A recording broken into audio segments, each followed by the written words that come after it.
Welcome viewers, you are watching Tube Science Learning. Tube Science Learning Academy YouTube চ্যানেলে তোমাদের প্রত্যেককে স্বাগত জানাই।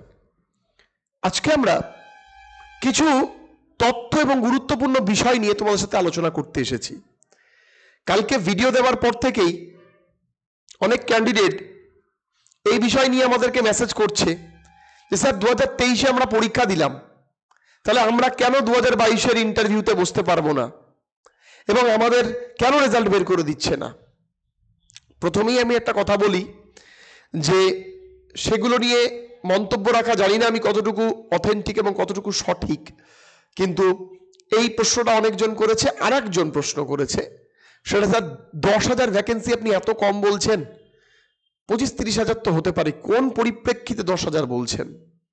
এটা অনেকজন প্রশ্ন করেছে। তো এই প্রশ্নটা নিয়ে একটু জানবো এবং অনেকজন ইন্টারভিউ রিলেটেডও তথ্য জানতে চেয়েছো যে ইন্টারভিউ পরিপ্রেক্ষিতে কোন কোন জিনিসগুলো রয়েছে যেগুলো তোমাদেরকে না বললেই নয়। তো চলো শুরু করা যাক। প্রথমেই আমি কোন পরিপ্রেক্ষিতে বলছি, কিছু তো ইনফরমেশন রয়েছেই এবং সেগুলো ব্যক্তিগতভাবে এখানে না বলাই শ্রেয়।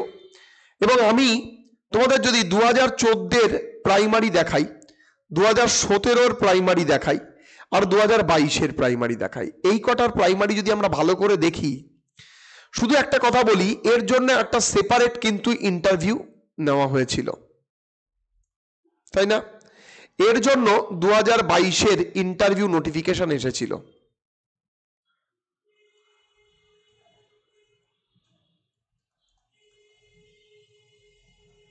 ঠিক আছে, 2022-এর জন্য কোনো সেপারেট এখনো অবধি আসেনি, ব্ল্যাঙ্ক হয়ে আছে। এটা গভর্নমেন্টের কাছে একটা বড় কনসেপ্ট, ভালো করে মাথায় রাখবে। আর আমি একটা কথা প্রথমেই বলে দেই যে প্রতি বছর এভরি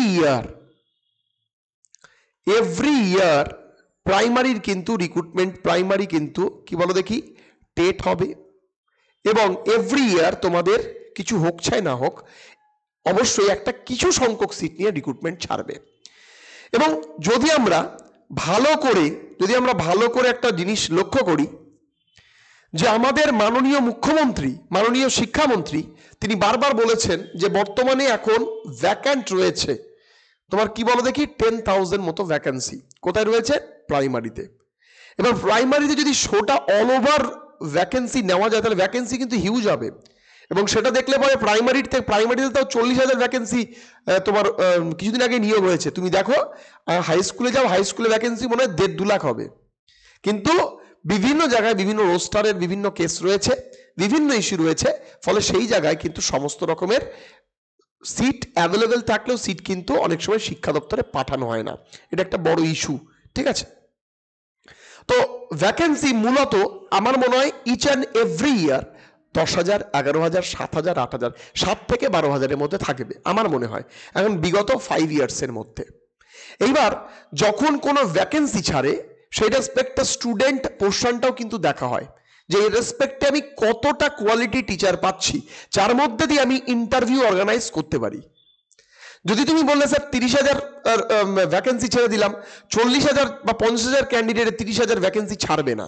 তার কারণ গভর্নমেন্ট এখন যে ট্র্যাডিশনে আছে ইচ অ্যান্ড এভরি ইয়ার পরীক্ষাটা নেবে এবং ইচ অ্যান্ড এভরি ইয়ার পরীক্ষাটা নিয়ে সে কিন্তু অন্তত কিছু সংখ্যক পদকে বাঁচিয়ে রাখবে যাতে পরবর্তী রিক্রুটমেন্ট করা যায়। তাহলে কি হবে? তাহলে বছর বছর সে 5-10 হাজার করে করবে, কিন্তু হবে বহুদিন যাবত একটা তার এফেক্ট থাকবে। যদি তুমি ভালো করে দেখো এসএসসি যেটা করেছিল সিপিএম গভর্নমেন্ট, কিন্তু টিএমসি কি করলো? আমাদের টিএমসি সরকারের আমলে যেটা হলো সেটা হচ্ছে একবারেই 35,000 ভ্যাকেন্সি হয়ে গেল। কিন্তু তুমি দেখো মাদ্রাসা কিন্তু সেটা করলো না, বাঁচিয়ে রেখেছে ভ্যাকেন্সি বাঁচিয়ে রেখে কিছু পরিমাণ ভ্যাকেন্সি ছাড়লো। তো ঠিক যেহেতু প্রতি বছর পরীক্ষা হচ্ছে, ফলে তোমাদের ভ্যাকেন্সি কিন্তু একবারে আসার সম্ভাবনা নেই। এই পরিপ্রেক্ষিতে অনেকজন বলছে যে স্যার আপনি যেটা বলছেন ক্লাস 5-কে তো অ্যাড করবে, ক্লাস 5-কে অ্যাড করলে তো ভ্যাকেন্সি বাড়বে। দেখো ক্লাস 5-কে অ্যাড করে ভ্যাকেন্সি কত বাড়বে এটা শিক্ষা দপ্তর থেকে ইনফরমেশনটা পাওয়া একটা বিশাল ব্যাপার। প্রথম কথা বিশাল ব্যাপার, কারণ এত ডিপ ইনফরমেশন কোনো দপ্তরই দিতে চাইবে না, ঠিক আছে? তো সেই পরিপ্রেক্ষিতে আমাদের বলাটাও খুব গ্রহণযোগ্য থাকে না। আর যারা যারা বলছো 23-এর, যদি তোমাদের ভ্যাকেন্সি বাড়ে বা ভ্যাকেন্সি বৃদ্ধি হয় তাহলে 23-এর রেজাল্ট দিয়ে দিতে পারে, ঠিক আছে? কিন্তু যেটুকু খবর 23-এর রেজাল্টের আগে 22-এর কিন্তু রেজাল্ট দিয়ে দেবে। 22-এর রেজাল্ট কেন বলছি, 22-এর ইন্টারভিউ নোটিফিকেশন দিয়ে দেবে। এবং সেই নোটিফিকেশনটা আবার কেউ ভেবো না যে আজকে বললাম পরশু দিনই, তোমাদের প্রিপারেশন যাতে তোমরা নিতে পারো সেই পরিপ্রেক্ষিতেই বলা, ঠিক আছে? এবার তোমাদের ভোটের আগে এবার ডিস্ট্রিক্ট ওয়াইজ ইন্টারভিউ হওয়ার সম্ভাবনা বেশি রয়েছে, মানে ছিল 1.5 লক্ষ ক্যান্ডিডেট যখন ছিল, কিন্তু বর্তমান তো আর 1.5 লক্ষ ক্যান্ডিডেট নেই, এটাও একটা ভাবার বিষয়। তো সেই পরিপ্রেক্ষিতে যত ক্যান্ডিডেট আছে সেই ক্যান্ডিডেটের রেসপেক্টে এখন বর্তমানে যেটা হচ্ছে তোমাদের ইন্টারভিউ নেওয়া কোনো ব্যাপার না, ঠিক আছে?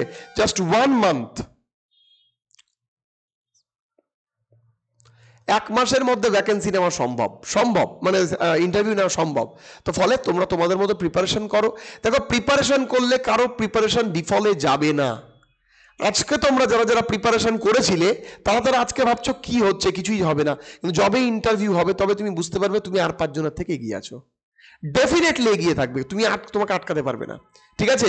যারা যারা নাম্বার প্রচুর আছে এই ভেবে বসে থাকছে তারা মনে রাখবে, তারা যেমন করে নিজেকেই পড়তে হবে, প্রচুর পরিমাণে নিজেকে পড়তে হবে।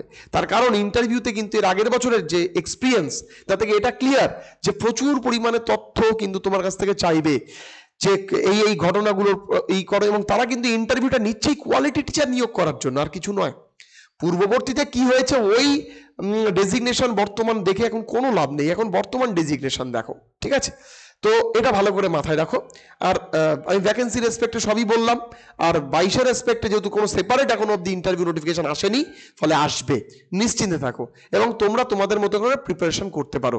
আর যদি আমরা মোটামুটি আর 15-16 জনকে নেব, যদি তোমরা যুক্ত হতে চাও আমাদের অনলাইন ব্যাচে, সেখানে কিন্তু আমরা অবশ্যই এই নাম্বারে হোয়াটসঅ্যাপ করো। আর আমি একটা কথা বলি যে তার মধ্যে কি করা হবে, যদি যে নিজে প্রিপারেশন করতে পারে তার তো তুলনা নেই, কিন্তু যে ধরো নিজে প্রিপারেশন চাইছো কোনো টাচ পেতে, তাদের 20 রেকর্ডেড ক্লাস আমি দিয়ে দেওয়া হচ্ছে একাডেমির তরফ থেকে, আর দেওয়া হচ্ছে 5 লাইভ ক্লাস। হ্যাঁ, এটা তোমরা আগে দেখবে, তারপর এটা দেব, এবং তারপরে মোটামুটি 4 ডেমো ক্লাস, ঠিক আছে? আর আমরা 15-16 জনকে নেব, 15-20 জনকে নেব, যারা যারা ইন্টারেস্টেড তারা যুক্ত হয়ে যাও, তারপর আমরা কিন্তু এই ক্লাসটা করিয়ে দেব।